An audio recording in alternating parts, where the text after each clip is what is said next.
Vamos direto ao ponto. Você pode estar carregando mais peso do que imagina, acumulando coisas que sugam sua energia e impedem seu crescimento. Relacionamentos que te atrasam, hábitos que minam seu potencial e crenças que nem sequer são suas. Mas você já se perguntou por que ainda carrega tudo isso? Às vezes, o maior ato de coragem é abrir mão do que já não nos serve. A filosofia estoica nos ensina a focar no que podemos controlar e a aceitar o que não podemos. Esse é um ato silencioso de autolibertação, algo que não requer explicação ou aprovação de ninguém. Quando você se liberta desses pesos, começa a viver a vida que realmente deseja. O que escolhemos deixar para trás diz mais sobre quem somos do que aquilo que insistimos em manter. A vida é curta demais para nos prender a expectativas externas ou a escolhas que apenas nos freiam. Hoje, vou te mostrar os passos para soltar esses pesos e reencontrar sua paz interior. E antes de começarmos, para ilustrar o valor de abrir mão, quero compartilhar uma história poderosa. João era um alpinista experiente, conhecido por desafiar montanhas imponentes e trilhas perigosas. Mas, dessa vez, ele decidiu se superar e escalar a Montanha Cora, a mais alta e desafiadora de todas, cujo nome significa libertação. Ele sabia que seria uma escalada intensa e preparou uma mochila com itens essenciais para a sobrevivência, além de alguns objetos pessoais de grande valor emocional, como uma pedra de uma antiga montanha, um caderno de anotações e um amuleto que ganhou de sua mãe. Logo nos primeiros dias, João percebeu que a mochila estava mais pesada do que nunca. A subida era íngreme, o ar rarefeito e o frio penetrava até os ossos. Para piorar, uma tempestade inesperada se formou e ele se abrigou em uma pequena caverna, exausto. Sentado ali, sentindo o peso de cada item que carregava, ele refletiu. Sabia que, para continuar, precisaria de rapidez e leveza. Mas como abrir mão daqueles objetos que carregavam memórias tão queridas? João começou a abrir a mochila, encarando cada item com um misto de apego e necessidade de desapego. Primeiro tirou o caderno, um registro de pensamentos e conquistas, mas que agora só ocupava espaço. Em seguida retirou a pedra, um símbolo de uma antiga vitória. E por fim, com o coração apertado, o amuleto da sua mãe, com a certeza de que sua conexão com ela era muito mais profunda do que qualquer objeto material. Com a mochila mais leve, ele sentiu uma energia renovada. Quando a tempestade passou, João continuou sua jornada, agora mais ágil e focado. Chegando no topo da montanha, ele compreendeu o significado de libertação, que é abrir mão do peso desnecessário para alcançar alturas maiores. Naquele momento ele viu que a vida, como a mochila, fica mais leve quando deixamos para trás o que não precisamos mais e seguimos em frente com o essencial. Moral da história: às vezes, só alcançamos nossos maiores objetivos quando temos coragem de deixar para trás o peso que nos prende. O peso das coisas que carregamos só se torna visível quando finalmente as soltamos. Então, vamos começar com a primeira coisa que você precisa tirar da sua vida para seguir mais leve. Número 1. Autossabotagem. Sabe aquele amigo que sempre se apaixona pelo mesmo tipo de mulher? A mesma personalidade, o jeito de falar e até os mesmos gestos. No começo parece uma história nova, mas misteriosamente termina como todas as outras. Ou então, aquela pessoa que, não importa a empresa onde trabalhe, acaba encontrando um chefe autoritário e arrogante. Esses padrões não são apenas coincidências, eles escondem a autossabotagem que brota de nossas inseguranças. São ciclos que nós mesmos construímos inconscientemente, movidos por medos e frustrações, quase como um eco silencioso das histórias que carregamos. O desafio é quebrar essas correntes invisíveis que nos prendem sem percebermos.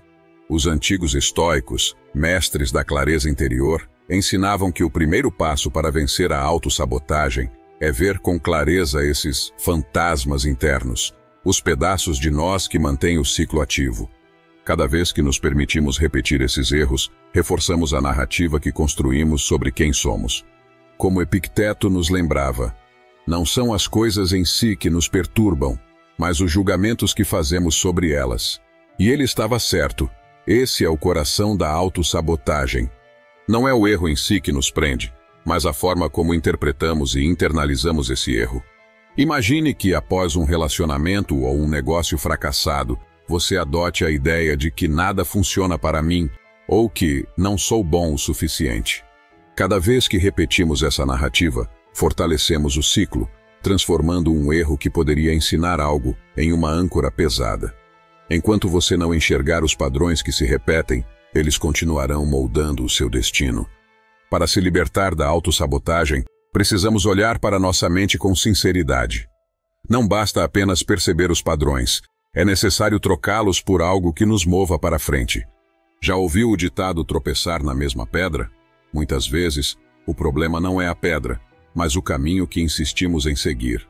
Em vez de repetir a mesma rota, precisamos criar um novo caminho que nos liberta dessas pedras. O medo de reviver dores e fracassos nos faz repetir os mesmos finais, dando uma falsa sensação de segurança.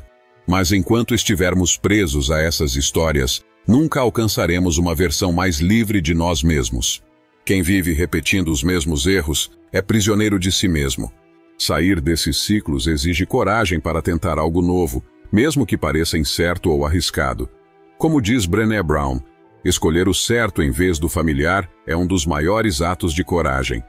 Quebrar padrões é sair da zona de conforto e descobrir que, mesmo quando o caminho é desconhecido, ele pode nos levar a lugares muito melhores do que aqueles que conhecemos.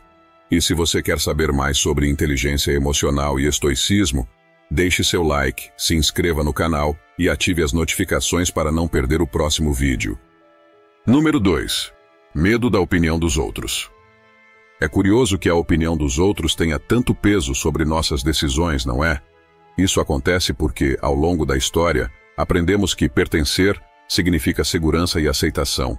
Vivemos em uma sociedade onde ser diferente gera desconforto e muitas vezes até resistência. É como andar contra o fluxo de uma multidão em movimento, requer coragem e convicção, mas a pressão para seguir junto é esmagadora. Afinal, o julgamento é um mecanismo de proteção social que cria padrões e tenta manter todos dentro de uma mesma linha de comportamento. Isso pode ajudar em alguns casos, mas acaba limitando a verdadeira autenticidade de cada um. Platão escreveu: a maior punição que se impõe àqueles que se recusam a governar a si mesmos é serem governados por alguém inferior. Quando vivemos para agradar os outros, estamos permitindo que os medos e as expectativas externas nos governem, ao invés de nossa própria essência. O medo de desagradar é como uma corrente invisível, pesada o suficiente para nos prender, mas leve o suficiente para não ser notada. A solução para entender o custo do medo de julgamento vem de um conceito da economia chamado custo de oportunidade. Quando você decide agradar os outros, está sacrificando algo precioso, a chance de viver de acordo com a sua verdade, de explorar suas paixões, de investir no que realmente lhe faz bem. Cada escolha que fazemos para agradar representa um custo. O custo de não sermos autênticos, o custo de deixar nossos sonhos de lado. Cada não que você dá para seus desejos representa uma perda de uma oportunidade de realização. A cada vez que escolhemos agradar, construímos mais um tijolo no muro que nos separa de quem realmente somos. Então pergunte-se, qual é o custo de continuar vivendo para agradar os outros? A cada decisão que tomamos baseados no medo de desagradar, acumulamos arrependimentos. É como pagar um preço alto por algo que nunca foi verdadeiramente nosso. Mas ao aprender a medir esse custo e optar pelo que realmente faz sentido para nós, começamos a investir em uma vida mais verdadeira. Viver a verdadeira autenticidade, então, é o investimento mais valioso que podemos fazer. Deixe sua marca nos comentários e escreva: investindo em mim. Esse é um pequeno compromisso, mas com impacto imenso na sua jornada. Número 3. Falar emocionado. Palavras ditas na hora da emoção podem criar feridas que talvez nunca cicatrizam completamente. Parar e pensar antes de falar não é só autocontrole, é sabedoria. Falar por impulso é como jogar uma pedra que não volta mais. A explosão do momento, por mais curta que seja, deixa marcas não só nos outros, mas em nós mesmos, que ficamos com o peso do arrependimento. Os estoicos nos ensinam que ao deixar que as emoções comandem nossas palavras, estamos entregando nosso poder ao que acontece ao nosso redor. Marco Aurélio dizia que, para manter a paz interior, precisamos ensinar nossa mente a escolher o silêncio antes de qualquer resposta. Não se trata de reprimir, mas de se fortalecer, escolhendo como reagir ao mundo. Estamos acostumados a reagir assim que confrontados, mas o maior fortalecimento do autocontrole é ganhar a percepção de que há um instante entre esses dois momentos. Nosso poder está em dominar esse pequeno intervalo. Em momentos de tensão emocional, fazer uma pausa é uma forma de respeito por nós mesmos. Nesse silêncio, conseguimos entender as emoções e pensar no impacto antes de agir. O silêncio vira força, pois traz clareza e direção. Imagine-se diante de alguém que o provoca, ou em uma situação que desperta raiva ou decepção. O impulso pode ser responder com palavras duras, mas o que realmente ganhamos ao reagir sem pensar? O mesmo acontece em momentos de grande euforia ou excitação. Fazemos promessas e assumimos compromissos que muitas vezes não estão de acordo com nossos objetivos.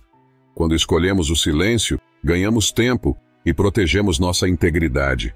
A pausa estoica é como construir uma ponte entre emoção e razão, permitindo que nossas palavras mostrem quem realmente somos e o que buscamos, sem a euforia da alegria ou a pressão da raiva.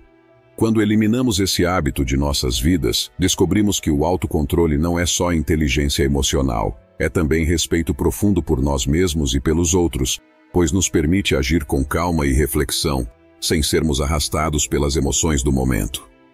Número 4. Necessidade de estar sempre certo. Às vezes, nossa necessidade de estar certo nos prende a uma visão limitada, nos distanciando do que realmente importa, crescer e entender o outro. Em uma universidade americana, um professor fez um experimento revelador. Ele dividiu a turma em 2 grupos e entregou a cada um uma mesma imagem, mas com instruções diferentes. Para um grupo disse: "Este é o desenho de minha esposa."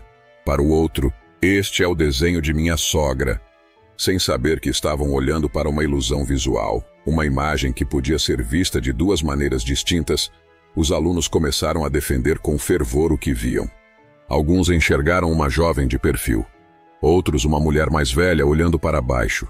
O debate tomou conta da sala, cada grupo, convencido de que tinha a interpretação correta. Foi então que o professor revelou seu propósito. A imagem representava a mesma realidade, mas as percepções eram únicas para cada um, moldadas por suas próprias crenças e experiências. Essa experiência é um poderoso lembrete de que nossa perspectiva nunca é a única verdade. O que vemos como certo ou verdadeiro pode ser apenas um reflexo de quem somos, não uma verdade universal. Abrir mão da necessidade de estar sempre certo permite que enxerguemos além das nossas limitações e que sejamos mais receptivos às realidades dos outros. Como dizia o filósofo estoico Epicteto, é impossível para alguém aprender o que acha que já sabe. Quando aceitamos que o ponto de vista do outro é tão legítimo quanto o nosso, abrimos espaço para uma mentalidade de ganho mútuo, onde aprender e crescer se tornam os verdadeiros objetivos. Lembre-se, crescer não significa vencer discussões, mas estar disposto a ampliar nossa visão do mundo. Afinal, quando deixamos de lado a necessidade de sempre ter razão, ganhamos uma liberdade verdadeira, a liberdade de aprender e evoluir a todo momento. E se você conhece alguém que precisa ouvir isso, compartilhe esse vídeo. Número 5. A sujeira dos pensamentos negativos. Os pensamentos negativos são como restos de comida deixados na pia da cozinha. No início, são apenas alguns resíduos esquecidos, mas com o tempo, acumulam-se e começam a exalar um odor desagradável, atraindo tudo o que há de pior. Da mesma forma, pensamentos negativos, quando ignorados, enchem nossa mente com padrões de medo, insegurança e autossabotagem, lentamente contaminando nossa visão de nós mesmos e do mundo ao redor. Para os estoicos, não basta apenas afastar esses pensamentos. É necessário olhar para a fonte. Epicteto nos alertava que pensamentos negativos nascem de julgamentos distorcidos e crenças limitantes. O primeiro passo é reconhecer esses pensamentos assim que surgem, sem permitir que cresçam como sujeira acumulada. A mente, assim como o corpo, precisa de limpeza constante para manter-se saudável. Pergunte-se: esse pensamento contribui para a minha paz? Posso controlá-lo neste momento? Se a resposta for não, visualize-o se desfazendo, como restos que você finalmente descarta, limpando a mente para pensamentos mais claros e construtivos. Outra técnica é escrever uma lista de coisas positivas que estão acontecendo em sua vida. Quando perceber que está entrando de novo em um ciclo de pensamentos negativos, olhe para essa lista e concentre-se em alguma das coisas positivas que estão acontecendo ou em uma pessoa pela qual você é grato. Cada pensamento que você escolhe cultivar é uma semente. Cultive apenas o que deseja colher. Quando liberamos nossa mente dos resíduos negativos, damos espaço para uma paz verdadeira, aquela que nasce das escolhas que fazemos a cada dia. O que você pensa, você se torna. Que esse pensamento guie sua escolha, limpando sua mente como quem mantém a casa em ordem, renovando sua paz e clareza a cada instante. Número 6. Fofocas. Imagine-se em um churrasco rodeado de conversas quando alguém se aproxima e comenta: "Você soube o que aconteceu com fulano?" Ou "Soube da briga daquele casal ali?" É automático, a curiosidade bate forte, quase como um reflexo. Mas espere, você realmente precisa saber? A fofoca é como um fogo em um campo seco. Começa pequena e parece inofensiva, mas logo se espalha descontroladamente, destruindo tudo ao redor. As pessoas sábias entendem que a fofoca é um veneno disfarçado de distração. Mas por que ela nos atrai tanto?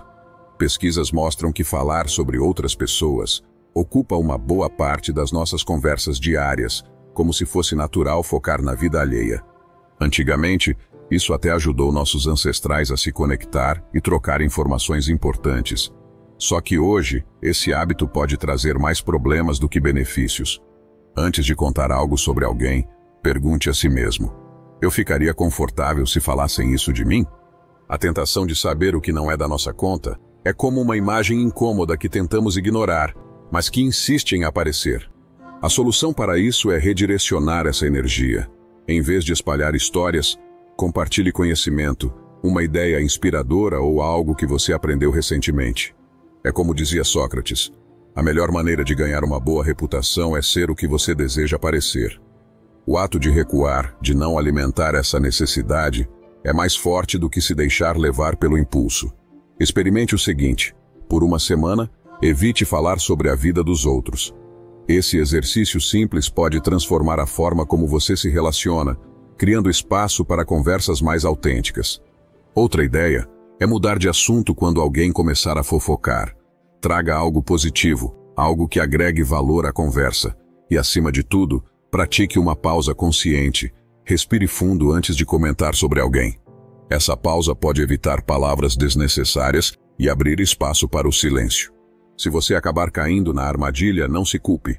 O importante é refletir sobre o impacto das suas palavras. Falar de forma consciente e disciplinada não é só autocontrole. É uma escolha por uma vida mais significativa e centrada no que realmente importa. Como disse Marco Aurélio, tudo o que ouvimos é uma opinião, não um fato. Tudo o que vemos é uma perspectiva, não a verdade. A fofoca nos afasta dessa verdade interior e da sabedoria que nasce no silêncio. Número 7. O desejo de controlar tudo. Temos apenas 24 horas no dia, mas tentamos teimosamente carregar o peso de tudo ao nosso redor. Estendemos nossos braços para segurar o mundo, acreditando que, se tivermos controle de tudo, podemos garantir que nada dê errado ou evitar qualquer situação negativa. Mas será que isso é possível? Blaise Pascal, o filósofo francês, dizia que a infelicidade do homem reside em sua incapacidade de ficar quieto em um quarto. Esse desejo profundo de controle nos cega para um fato simples: a vida nunca estará completamente ao nosso alcance. A busca por controle só nos gera um sentimento de angústia. A vida tem seus próprios caminhos, independentes da nossa vontade, e sempre haverá curvas que escapam a qualquer planejamento. Quanto mais tentamos dominá-la, mais sofremos e perdemos a serenidade. Nosso verdadeiro poder está na nossa capacidade de reagir. Podemos ajustar nossas respostas, aprender a fluir diante do imprevisto e cultivar serenidade. Esse é o único controle real que temos, e ele é libertador. Quando nos libertamos do desejo de controlar tudo, não estamos desistindo. Estamos, na verdade, escolhendo viver com paz. Sem isso, corremos o risco de viver em uma luta constante, sofrendo com cada desvio, com cada movimento fora do plano. Lembre-se, às vezes o primeiro passo para a paz é soltar aquilo que nunca nos pertenceu. Número 8. Mentiras. Já reparou como algumas pessoas falam uma coisa, mas agem de forma completamente diferente? Essa discrepância não passa despercebida, nem para os outros, nem para elas mesmas. A falta de verdade pesa, mesmo que a gente não veja. Cada mentira que contamos é um fardo invisível, uma sombra que escurece nosso caminho e nos afasta de quem realmente somos. Remover essas mentiras é como tirar as sombras que nos cercam, permitindo que a luz da nossa essência brilhe. Epicteto dizia: primeiro diga a si mesmo o que você seria, e então faça o que você tem a fazer. Ao escolher o caminho da verdade, nos aproximamos de nosso verdadeiro eu e, principalmente, da realidade. Cada mentira que carregamos nos obriga a manter uma história que não é nossa, como interpretar um papel numa peça que nunca ensaiamos. Cedo ou tarde, a verdade aparece, e o esforço para manter essa atuação nos cansa.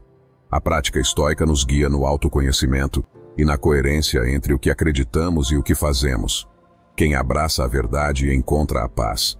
Viver com honestidade é mais que uma virtude, é liberdade. Ser verdadeiro é caminhar sem o peso de máscaras que não são nossas. Quando escolhemos ser autênticos, ganhamos não apenas paz, mas também a força dos relacionamentos sinceros. É como parar de tentar se encaixar em sapatos que não são do nosso número. Finalmente, caminhamos sem dor, com passos firmes. Como disse o neurocientista Sam Harris, a liberdade está em viver sem precisar se esconder. Deixe as mentiras para trás, não apenas por moralidade, mas para que a paz e a autenticidade floresçam, fortalecendo a confiança e a clareza em sua vida. Antes de seguirmos, preciso te contar. Este vídeo chegou até você, porque alguém curtiu, se inscreveu no canal e comentou. É assim que o YouTube entende que nosso conteúdo vale a pena e o leva a mais pessoas que precisam. Então faça o mesmo e não quebre essa corrente. Número 9. Relacionamentos tóxicos. Relacionamentos tóxicos são como ferrugem, agem de forma silenciosa e persistente, infiltrando e desgastando o que antes era saudável. Eles começam pequenos, muitas vezes parecendo inofensivos, mas com o tempo corroem nossa essência, comprometendo nosso crescimento e paz interior. Não percebemos no início, mas essas ligações vão consumindo pouco a pouco o melhor que temos. O estoicismo nos ensina a refletir sobre o que devemos cultivar. Relações que iluminem nossas virtudes e fortaleçam nosso caráter, assim como cuidamos do metal para que não se desgaste ou enferruje. Quando estamos cercados de pessoas que drenam nossa energia, promovem conflitos ou desafiam nossa integridade, nosso potencial de crescer fica comprometido. Como disse Marco Aurélio, a alma se tinge com a cor de seus pensamentos. Da mesma forma, as pessoas com quem convivemos influenciam nossa visão de mundo, moldam nossa força e até afetam nosso bem-estar. Por isso, escolher com quem dividimos a vida é, na prática, decidir o que absorvemos no coração. No entanto, o estoicismo também nos lembra que não precisamos cortar todos que nos desafiam. O segredo é refletir sobre o impacto de cada presença e saber como reagir. Sejamos honestos, não controlamos o comportamento dos outros, mas podemos decidir se e como vamos permitir que nos afetem. Aqui entra a sabedoria de quem sabe evitar conflitos desnecessários. Quando percebe que uma situação não tem saída, ela escolhe o silêncio, a paz e, se necessário, o afastamento. Por que distanciar-se de alguém que mina nosso equilíbrio não é frieza, é amor próprio, não é desprezo, é sabedoria em ação. Quando liberamos esses espaços, abrimos caminho para relações genuínas, aquelas que são baseadas em respeito e crescimento mútuo. Longe de ser egoísmo, isso é um compromisso com nossa integridade e com uma vida que realmente vale a pena viver. A própria lei da oferta e da procura nos ensina que o que é raro tem mais valor. Da mesma forma, ao limitarmos nossa energia e presença para quem realmente merece, aumentamos nosso valor pessoal. E ao nos valorizar, atraímos pessoas que também reconhecem e respeitam o valor de estar ao nosso lado. Número 10. Distração sem limites no digital. Vivemos em uma era em que o digital nos cerca como um mar sem fim. Redes sociais, notificações constantes, vídeos engraçados, filmes e séries, conteúdo atrás de conteúdo. Aquilo que deveria enriquecer nossa vida, muitas vezes acaba por roubar nossa atenção e esgotar nossa paz. A questão crucial é: estamos controlando o digital ou o digital está nos controlando? Não é a tecnologia em si que nos desgasta, mas a nossa relação com ela. Cada clique impulsivo e cada rolagem interminável nos torna passageiros de nossos próprios dias, reagindo ao que a tela exibe em vez de guiarmos o nosso tempo. Imagine por um instante os antigos estoicos. Eles buscavam a simplicidade e a moderação para focar no que realmente importava, entendendo que, ao reduzir os excessos, encontravam clareza e paz. Hoje, as distrações são digitais, mas a lição permanece a mesma. Sem disciplina, nossa mente se torna fragmentada, e o que realmente valorizamos se torna apenas um eco distante em meio ao ruído. Como observou Schopenhauer, a saúde não é tudo, mas sem ela, todo o resto é nada. Da mesma forma, sem paz e clareza mental, perdemos o acesso ao que realmente importa. Cada vez que escolhemos desconectar ou ignorar uma notificação não essencial, estamos dando um passo em direção ao equilíbrio e ao foco. Praticar a moderação digital é um ato de proteção da mente e do espírito, uma muralha invisível ao redor da nossa paz interior. Quando criamos intencionalmente momentos de quietude e presença, o digital deixa de ser um ladrão de energia e se transforma em um aliado. Escolher o essencial é um gesto de amor próprio, uma lembrança de que nossa atenção é limitada e preciosa. Recuperar o foco é, em última análise, recuperar a si mesmo. Número 11. Expectativas irrealistas. Expectativas irrealistas são como miragens no deserto. Promessas que nos atraem, mas que desaparecem quando nos aproximamos. Quando projetamos cenários perfeitos, esquecemos que a vida é incerta e muito do que desejamos está fora do nosso controle. Epicteto, um grande mestre da filosofia estoica, nos lembra que ajustar as expectativas não é desistir, é libertar-se da frustração e viver mais em paz. Quantas vezes esperamos que as pessoas façam exatamente o que queremos? Que um amigo nunca fale, que nosso parceiro sempre compreenda, que todos vejam as coisas como vemos. Essas expectativas raramente se cumprem e nos trazem desentendimentos e decepções.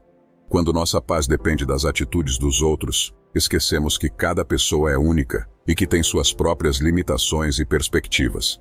Da mesma forma, quem nunca traçou um plano para o sucesso imaginando um caminho reto? A vida, porém, traz obstáculos e desvios, e essa rigidez em alcançar algo de uma forma exata pode ser sufocante. Aceitar que imprevistos são parte do caminho não é pessimismo, é sabedoria e equilíbrio. Imagine um campo que você cuida com dedicação.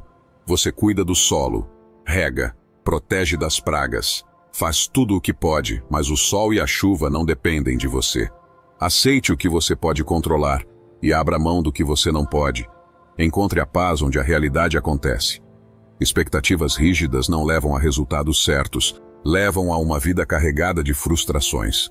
Quando ajustamos nossas expectativas, abraçamos a flexibilidade emocional e nos libertamos da prisão do "deveria ter sido assim". Como Marco Aurélio disse, não desperdice energia reclamando que o mundo não é como deveria ser.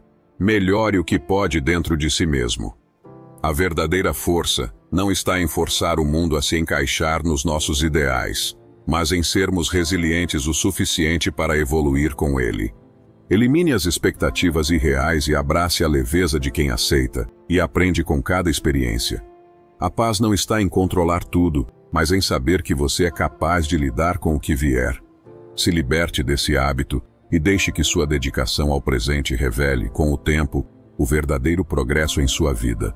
Comente no caminho se chegou até aqui e obrigado por dividir esses minutos de sabedoria comigo.